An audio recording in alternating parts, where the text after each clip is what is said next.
सत, ओम सत, ओम सत।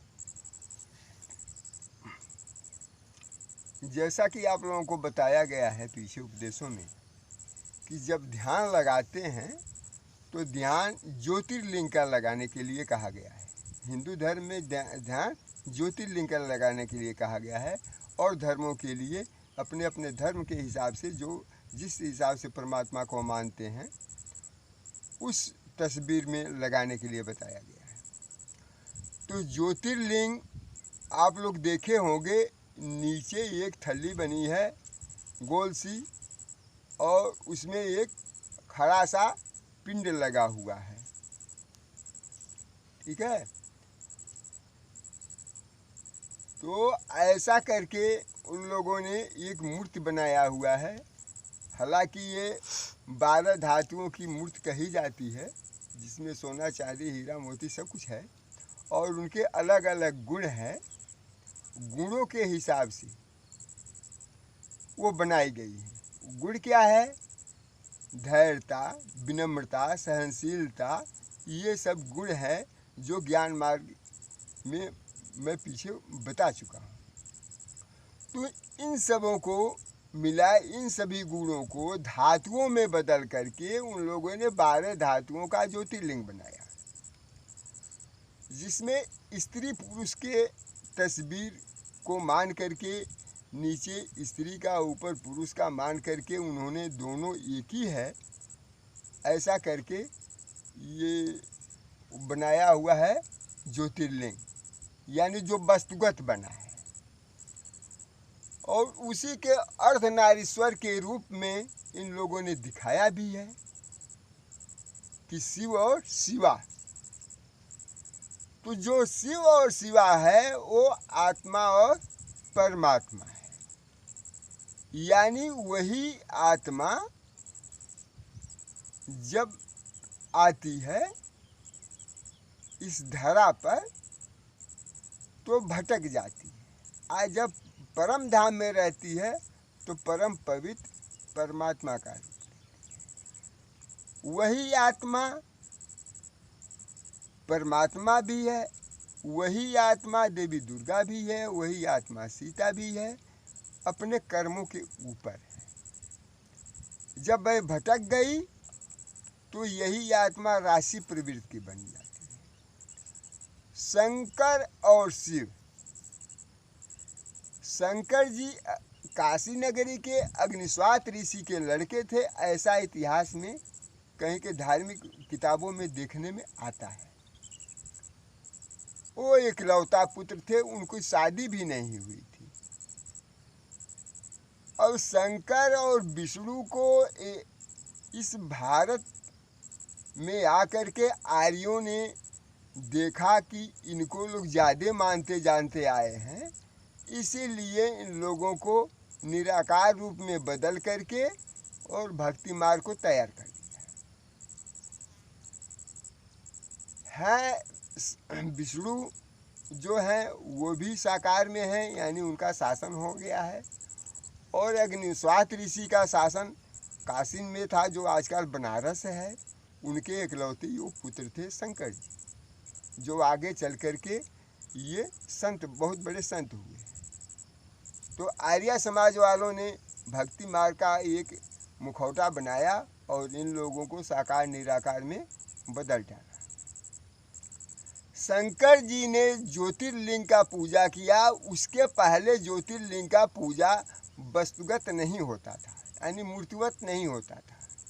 लिंग माने पहचान, ज्योति माने ज्योति। आप लोग जानते हैं जैसे सूरज की ये ज्योत दिख रही है, तो ज्योत के रूप में परमात्मा को ज्ञानियों ने देखा है, और उस ज्योत के रूप को इन लोगों ने मूर्तिवत बना दिया है, और कह दिया गया है कि ये शंकर जी इसका पूजा करते थे। और शंकर जी को शिव के रूप में, यानी निराकार के रूप में भी वर्णित कर दिया है शिव पुराण में। कभी साकार कहीं निराकार। वो बहुत ध्यान से देखने पर पता चलता है, सबके बस का नहीं है। जैसे कथा में मैं बता दूं, शंकर जी की शादी, देखिए शंकर जी की शादी हुई है तो वहाँ भूत प्रेत गए, ऐसा कहा गया है। और सांप बिच्छू उनके गले और काने में है। ये ऐसा है नहीं। जहाँ तक भूत प्रेत की बात है तो भूत प्रेत इनकी जुबान से बन गए हैं, ऐसा नहीं है। ज्ञानी अज्ञानी सब लोग बाराती हैं, ऐसा करके दिखाया गया। शादी हुई नहीं है तो कहाँ से बाराती जाएंगे, लेकिन शिव पुराण में उनको शादी करा दिया गया है।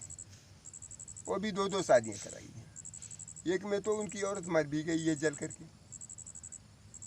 तो ऐसा करके मैं बार बार यही कहा कि आप लोग ज्ञान मार्ग में आ जाएं। ज्ञान मार्ग में वो शक्तियाँ हैं। 8 सिद्धि 9 निधि को दाता स्मर दिन जानकी माता से, ये सब कुछ इस ज्ञान मार्ग में है, जिसको अध्यात्म बोलते हैं। आत्मा अपनी अध्ययन करेगी तो सब उसमें मिलता है। अब जब सब मिलता है तब वो भेद खुलता है। जब तक ज्ञान मार्ग में आकर के ज्ञानी नहीं बनेंगे तब तक वो भेद खुलेगा नहीं। अब भेद खुलेगा नहीं तो वही खिस्सा कहानी में पड़े रहेंगे। तो शंकर जी अलग हैं, शिव जी अलग है। सत्यम शिवम सुंदरम, जो सत्य है वही शिव है, जो शिव है वही सुंदर है। तो ये शिव पुराण में शिव और शंकर दोनों एक ही बना दिया गया है, दोनों एक ही है नहीं।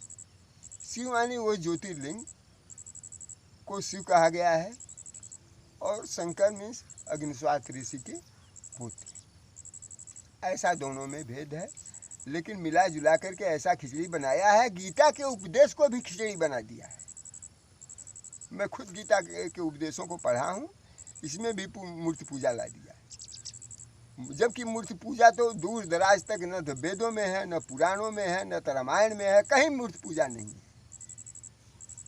कहीं मूर्ति पूजा नहीं। उन लोगों ने ला करके साकार निराकार को मिला करके जब से भी मर्जी बना दिया। तो आज से आप लोग जान लें कि शिव और शंकर में भेद है। शिव माने ज्योतिर्लिंग।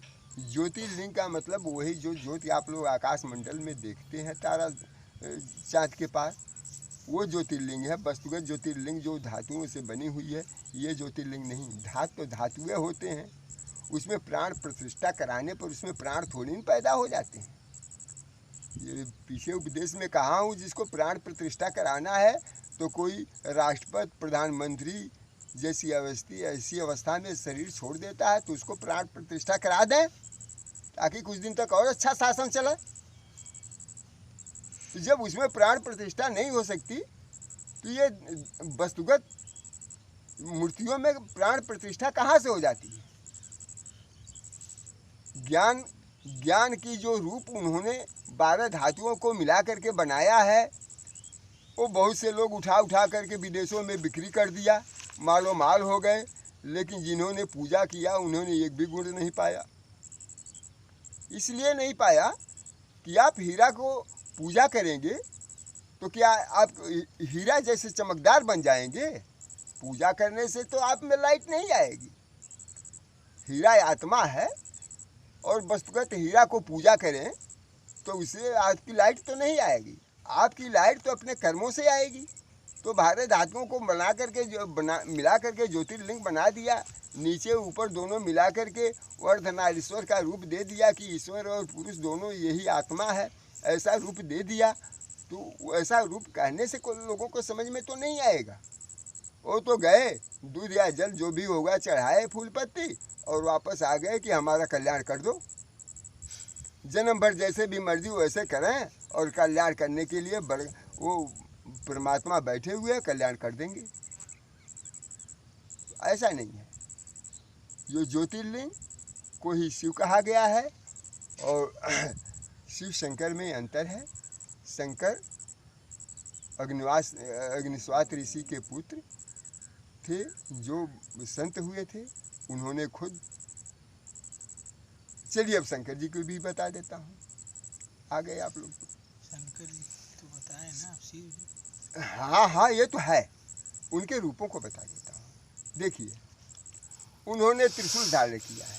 मैं त्रिशूल नाम की फिल्म देखा हूँ, जो त्रिशूल ऐसे जा कर के लोगों का संहार करती है, दुष्टों का संहार करती है। ये सारा सार उलझा दिया ना, यानी ये अंधा बना दिया।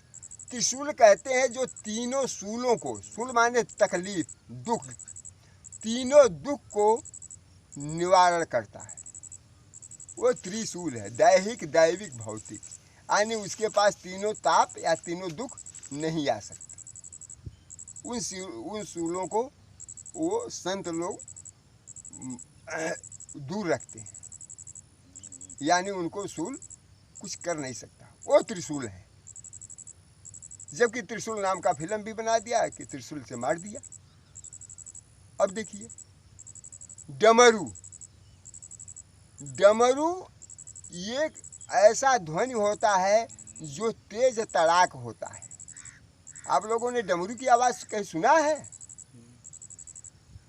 जो सुने होंगे, तो जब उसके गुट्टियाँ उस पर लगती है तो तेज आवाज़ निकलती है, और बराबर जैसे जैसे हाथ घुमाते रहते हैं ऐसे आवाज़ निकलती रहती है। तो उन्होंने ज्ञान को ऐसे बौछार किया आत्माओं के लिए कि आप लोग ज्ञान में आ जाओ, अपने कर्मों में आत्माएं आ जाए। उसमें एक तुड़ही लगाया हुआ है, उसको क्या बोलते हैं? सिंहनाद।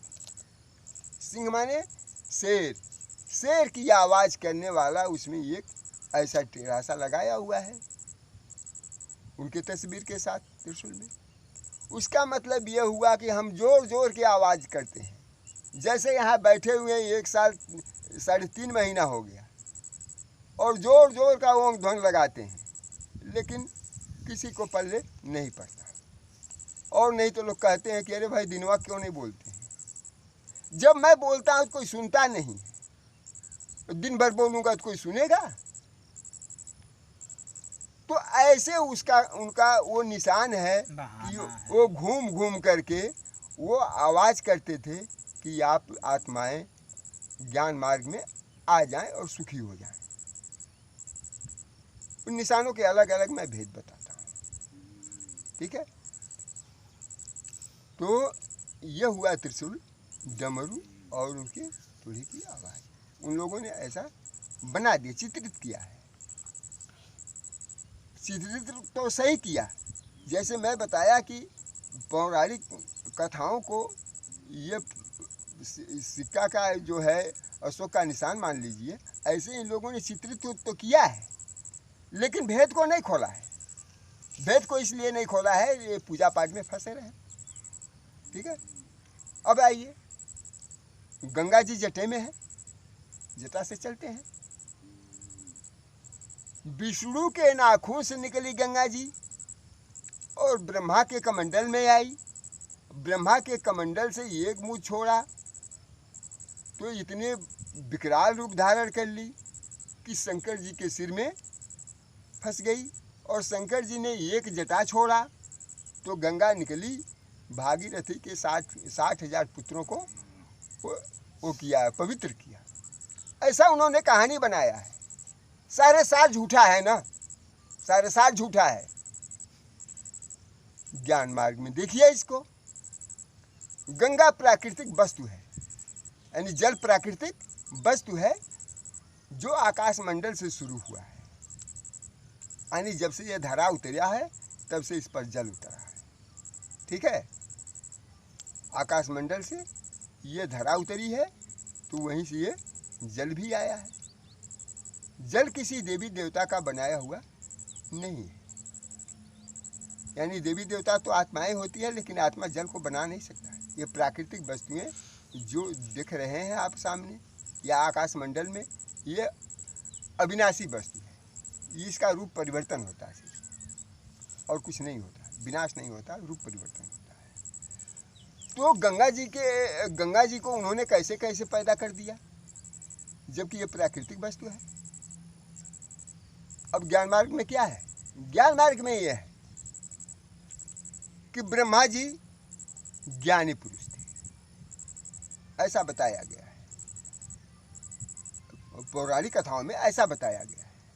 वास्तव में ब्रह्मा ये आत्मा ही है जब ज्ञान मार्ग में आ जाती है, यानी जब ब्रह्मांड के तत्व को समझ लेती है, तत्व को समझ लेती है। तत्व माने ये सार, सार माने सूक्ष्मतम वस्तु, वो साइंस की चीज़ें हैं। अभी वहाँ तक किसी को मैं ले नहीं गया हूँ।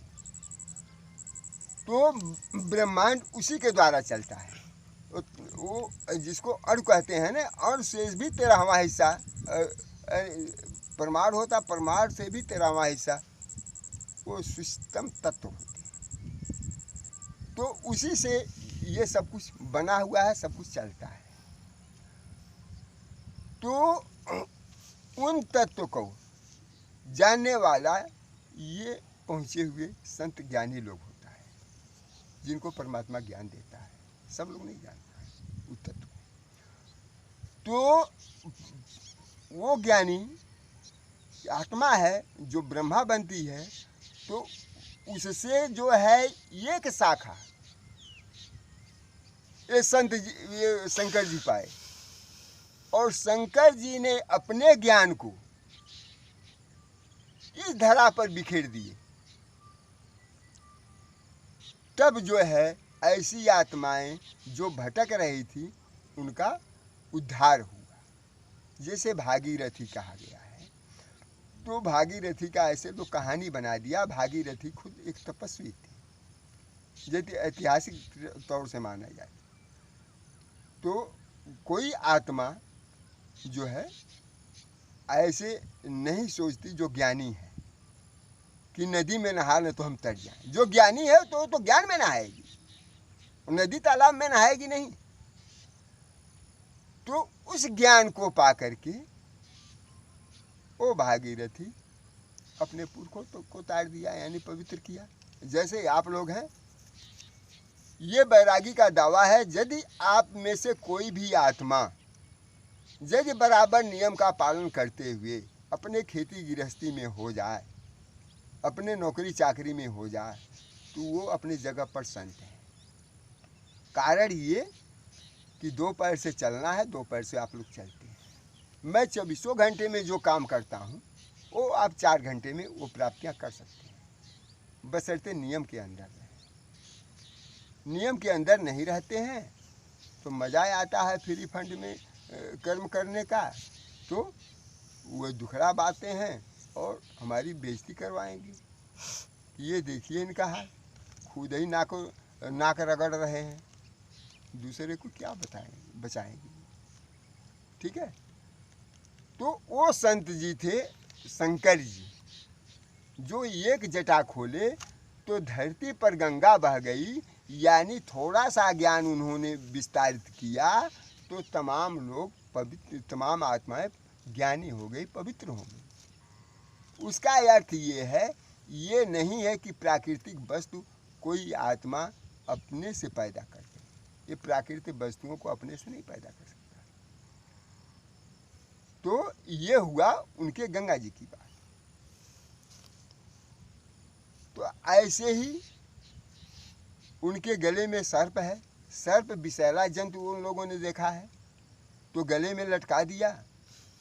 इसका मतलब ये है कि अहंकार को वो मार चुके थे, अहंकार को मार चुके थे। अहंकार विषैला होता है तो मार चुके थे और गले में उसके रूप सर्प को बांध दिया। नीलकंठ, इनका कंठ नीला बताया गया है। वो तो कहा गया है कि वो जो विष निकला था वो मंथन में, वही पी लिए थे, तो पी लिया था, उनका कंठ के नीचे नहीं गया। अरे भाई, वो कहीं पहाड़ घूमेगा सांप बांधने से, उसमें से कुछ निकलेगा? वो मंथन तो आप लोगों को बताया नहीं कभी, आप लोग पूछे भी नहीं। तो वो सब बुराइयों को निगल गए तो केवल कंठ उनको नीला बना करके दिखा दिया गया कि सब विषयों को इन्होंने पी गया है, ऐसा करके वो दिखा दिया गया है। लेकिन इसका भेद नहीं बताया गया। लोग कहता है कि तीसरी नेत्र लोग खोलेगा तो प्रलय आ जाएगा, ऐसा अच्छा। क्या है? उनकी तीसरी नेत्र जो ललाट पर दिखाया गया है वही ज्ञान नेत्र है। वो ज्ञान नेत्र है, जो आप लोगों को मैं बताया हूँ। आप लोगों का ज्ञान नेत्र, जब ये भी उसका वो बताया हूँ, प्रतीक बताया हूँ कि जब लाइट माइट बराबर दिखे तो समझ लिए कि ज्ञान हो गया। अच्छा ठीक है, और बाकी बाद में वहाँ से आसन तक उनके कहानी है, लक्षण है, इसको बाद में बताएंगे। आज समय खत्म हो गया। ओम सत, ओम सत, ओम सत।